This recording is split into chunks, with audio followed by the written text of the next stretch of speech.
eu quero que a minha geleia tenha uma certa sustância. Então eu tenho aqui uvas verdes sem caroço. No caso de você preferir usar um vinho tinto, use a Vitória ou aquela Brasil Gordona. Mas caso você esteja usando uma uva que tem caroço, quando você for fatiá-la, retire o caroço, pois nada mais desagradável é você estar comendo uma geleia e de repente, creque, lá vem um caroço. Essa geleia, como outras que eu adoro dar de presente para vocês, como essa de espumante, ou então essa de gengibre, essa de pimenta,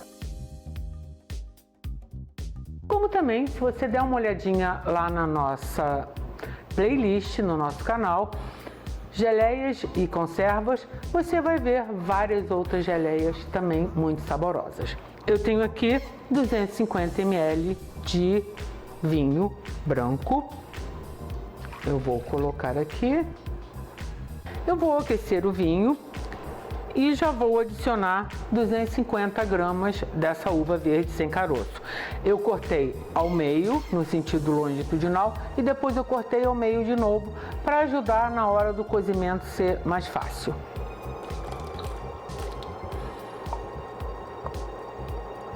Eu tenho aqui 200 gramas de açúcar cristal, mas você pode usar açúcar refinado.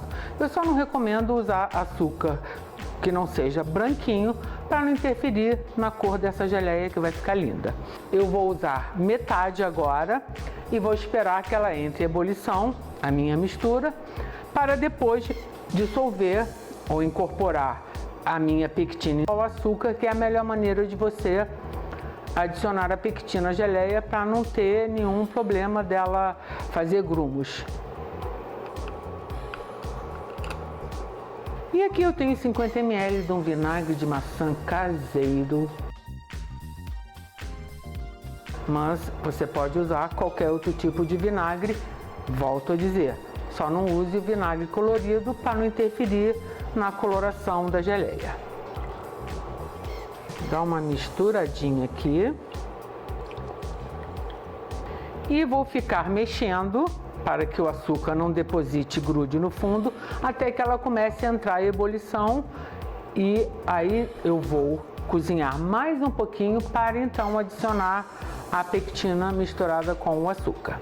Após 10 minutos cozinhando, as uvas já estão completamente amolecidas, bem macinhas, vocês podem ver, elas já murcharam bastante. Então, agora é a hora de adicionar o restante do açúcar com a pectina. Mas antes eu vou dar uma dica para vocês. Eu prefiro essa geleia assim, com alguns pedacinhos ainda de uva. Caso você prefira uma geleia mais pastosa, antes de adicionar o açúcar, o restante, né, com a pectina, você retire do fogo e use um mixer e processe as uvas para que elas fiquem um creme. Então agora aqui que ela já está bem molinha, já está bem cozida. Então eu vou abaixar o fogo e vou adicionar. Eu tenho 3 gramas de pectina. Vou misturar bem aqui no açúcar. E esse é um processo que, assim, tem que ter um certo cuidado de você ir colocando aos pouquinhos naquele chuveirinho igual gelatina, e com o fouet você vai incorporando para que essa mistura quente das uvas com o vinho absorvam completamente a pectina com açúcar.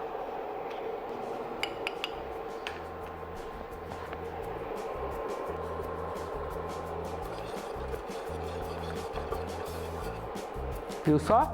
Não tem perigo, não empelotou, não ficou grumos, não ficou nada, porque ela está dissolvida aqui no açúcar, e conforme eu vou adicionando com o fouet eu vou misturando.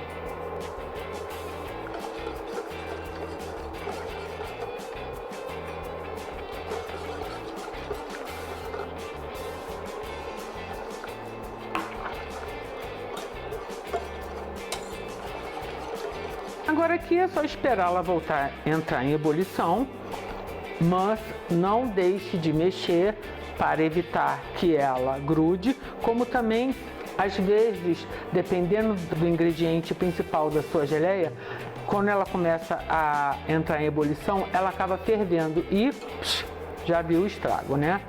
Então, vamos ficar mexendo aqui até que surjam as famosas bolhas gordas e ela esteja mais no ponto cremoso.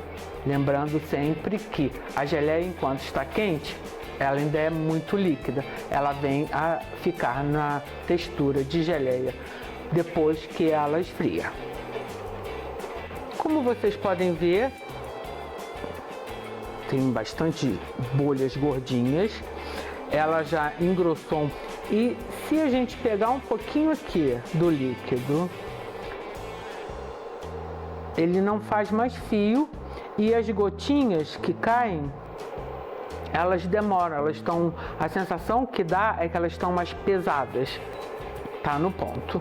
Então agora, o que a gente faz? A gente só precisa esperar que ela esfrie um pouquinho para guardar em potes esterilizados e garantir que essa geleia dure enquanto você não conseguir consumi-la rapidamente, porque ela é um perigo.